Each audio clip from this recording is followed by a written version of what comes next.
Bonjour, je profite de ces montagnes typiques du centre du Luanchi pour vous présenter l'affût V+ aujourd'hui. Donc comme vous avez pu le voir, c'est assez humide dans le coin. Il y a une bonne raison, c'est qu'on va essayer de, en même temps que je vous le présente, on va essayer de faire des photos de la marouette bicolore. C'est un petit ralidé là qui vit dans le coin.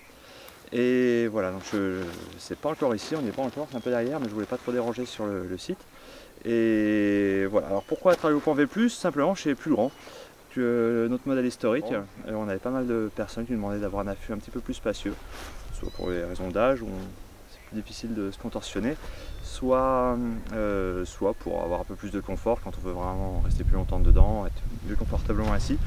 Donc aussi, ce qu'on a voulu faire, c'est avoir un affût qui soit plus abordable aussi. Donc voilà, il sera commercialisé beaucoup moins cher que la Tragopan V5, mais forcément il y a des choses qui ont disparu, qui ont été changées, mais on garde l'esprit de base de l'affût Tragopan, avec plus de place et moins cher. Allez, je vous présente tout ça. Alors j'en profite d'être là pour que l'affût soit plus facilement accepté par les marouettes. Je vais rajouter pas mal d'éléments de camouflage pour bon, ça reste quand même une forme symétrique que l'oiseau n'est pas habitué à voir, donc si on lui rajoute quelques touffes d'herbe et ce genre de choses, et ben je pense que ça va aider un petit peu à ce que l'affût soit plus apprécié.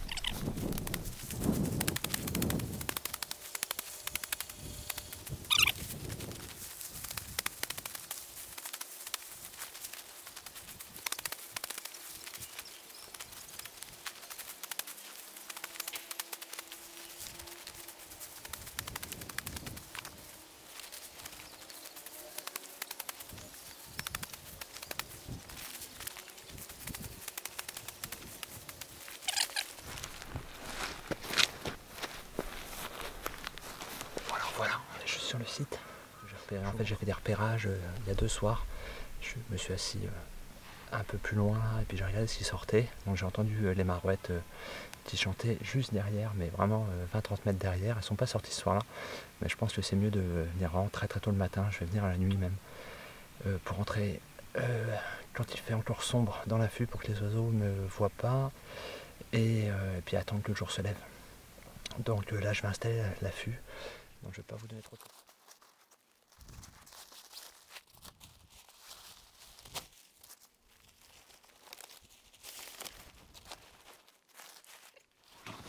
Ici vous avez une face identique à...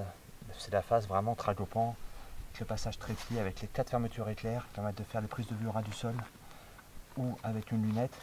Et ensuite le système de fenêtres interchangeable, je vous expliquerai tout ça après. Et ensuite la différence, qui permet un peu d'avoir baissé le prix. On a simplifié les 2 autres faces qu'on utilise en général beaucoup moins souvent, avec juste un système de fenêtre qui s'ouvre par zip, avec une petite fenêtre ici pour surveiller de l'intérieur. Et voilà, donc c'est vraiment la plus grosse différence. Et la porte aussi, on a modifié. Vous voyez, on a une fermeture qui est vraiment différente, avec une option filet et un gros zip au milieu pour pouvoir passer une optique.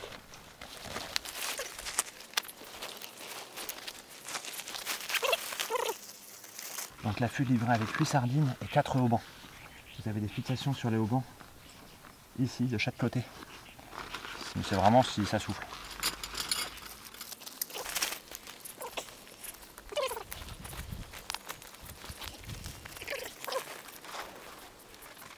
Le mieux, c'est d'installer les fenêtres au moment où vous installez l'affût pour ne pas avoir à le faire quand vous venez faire vos photos. Ça évite de faire du bruit inutilement.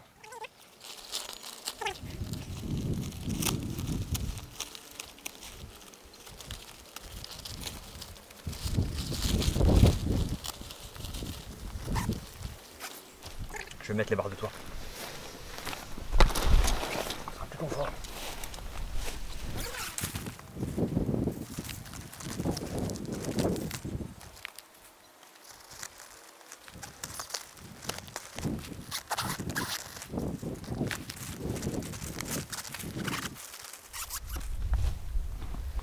Voilà, il n'y a plus qu'à rajouter un peu d'éléments de végétation pour finir de camoufler le tout.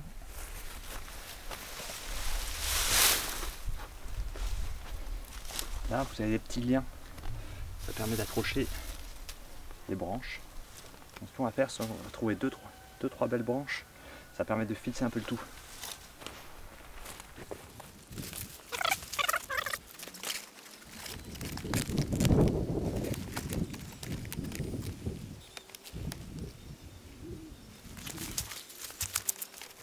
Ce qu'il faut, c'est pas gêner les mouvements du boîtier, s'assurer qu'on puisse avoir suffisamment de débattement avec le téléobjectif. Donc ça, c'est vraiment des fenêtres d'opportunité. C'est-à-dire que quand on est en train d'affûter avec le télé devant, ça permet de surveiller, voir s'il y a quelque chose qui vient sur le côté et éventuellement d'ouvrir très silencieusement le zip pour pouvoir passer un téléobjectif sur le côté.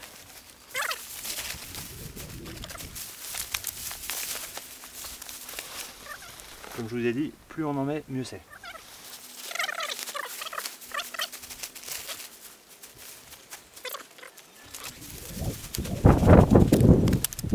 Et bon, et voir tuffer les marouettes.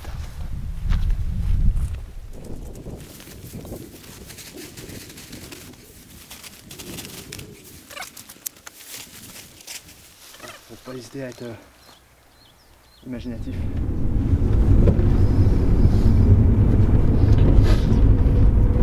Bon, il est 6h30 du matin là. Il va faire jour dans 3 quarts d'heure à peine. Dans 3 quarts d'heure, c'est plus entre chien et loup que nuit sombre.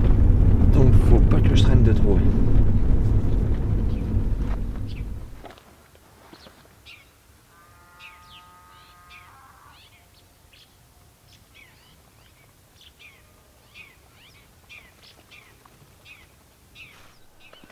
Bon, c'est bon, j'ai les photos de la marouette.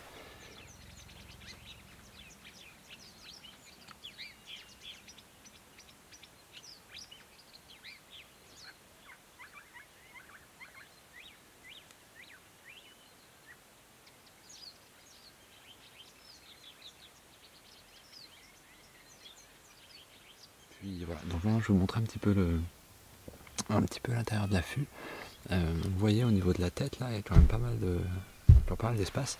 J'ai pas de chaise Clotlas avec moi, donc j'ai piqué une chaise chez mes beaux-parents sur laquelle j'ai mis un coussin, donc ça fait à peu près la même hauteur d'assise qu'une chaise Clotlas. Donc voilà, ça vous donne un peu une idée de l'espace qui est à l'intérieur de la tente. Donc ça c'est installé au tragopant. Et j'ai exactement, vous voyez, il y a largement de la place pour...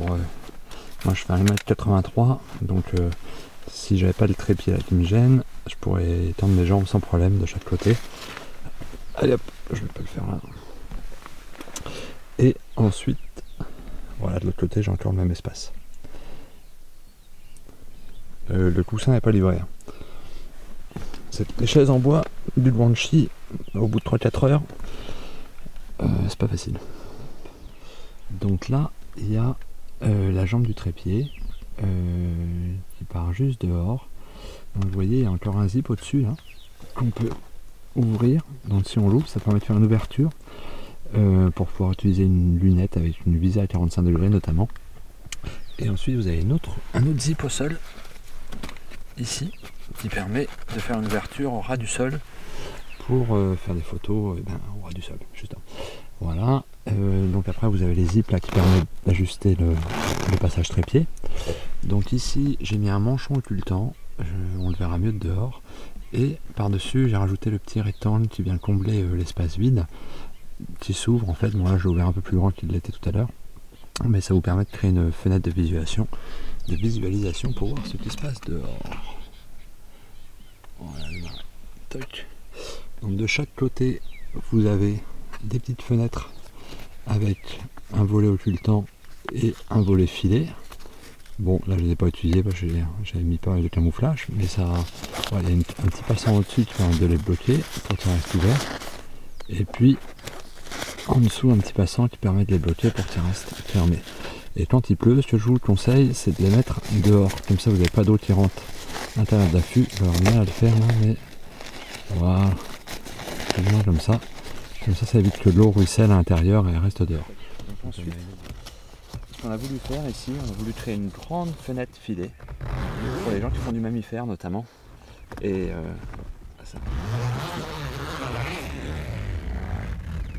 là, ça vous offre une grande fenêtre de visualisation, qui permet notamment les mammifères. Vous voyez qu'à l'intérieur de l'affût c'est bien sombre. Si vous avez une fenêtre filée comme ça, les mammifères ne vont pas être gênés par les mouvements à l'intérieur de l'affût. Et alors ensuite, au milieu de cette fenêtre filée, vous pouvez faire une ouverture ici pour pouvoir passer un télé. Voilà. Donc là, même un gros télé ça passe. Vous mettez le débattement ici, quoi. Et alors l'intérêt aussi, c'est que cette fenêtre filée, elle peut également s'ouvrir si on le souhaite. C'est-à-dire qu'à ce moment-là,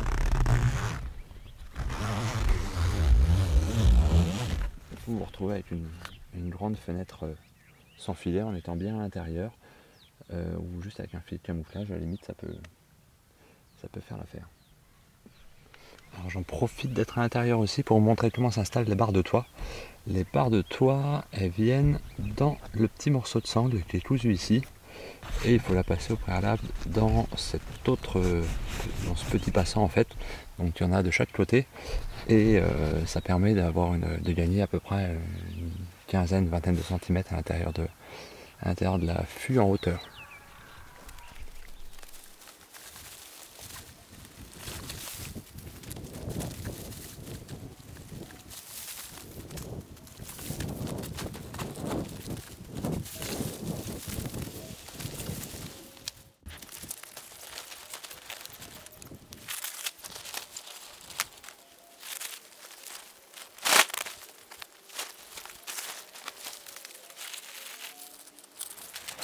Alors, l'étape du repliage. Vous avez une notice ici qui vous montre la démarche à suivre pour replier l'affût. Les points bleus, c'est les endroits où vous devez mettre vos mains, et les flèches, la direction dans laquelle vous devez exercer vos mouvements. Je vais vous le montrer, comme ça vous comprendrez un petit peu mieux. Et puis voilà, c'est juste un coup de main à prendre. Et une fois qu'on a compris, ça se fait tout seul.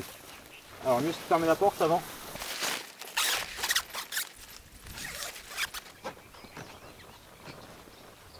Donc en premier, vous prenez une diagonale, vous mettez une main d'un côté, une main de l'autre, et vous rapprochez les deux extrémités. Ça vous fait une crêpe comme ça. Ensuite, l'important, c'est de mettre vos mains au niveau des haubans, à peu de choses près. Et pareil de l'autre côté. Et ensuite, vous rapprochez les deux bords. Il faut que vous ayez quelque chose de symétrique, qui reste bien équilibré, qui ne se tord pas dans tous les sens. Une fois que vous êtes là, vous appuyez cette partie-là sur votre jambe, et avec cette main-là, vous rapprochez. Bon, en même temps que vous rapprochez, il faut que vous poussiez cette partie-là, là, que je vous montre avec mon pouce. Il faut que vous la poussiez vers l'intérieur en même temps que vous tirez avec votre main. Ça vous permet d'avoir une crêpe comme ça. Ensuite, vous avez un petit élastique.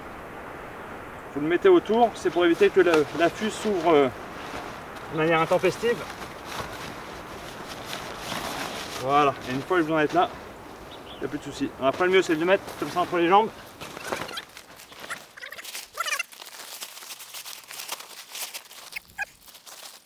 Voilà. C'est pas plus compliqué que ça. C'est juste un coup de main à prendre. Sur le sac de transport, vous avez des fermoirs ici. Si vous voulez, ça vous permet de le porter en bandoulière aussi. Ou si vous voulez l'accrocher sur un sac photo, ça vous permet d'avoir des différentes solutions de portage. Bon bah voilà, vous connaissez tout de la FUV+. Voilà, j'espère que cette vidéo vous aura plu, et n'hésitez pas à liker et le petit pouce en bas, et puis à très bientôt pour une autre présentation d'un autre produit Tragopan.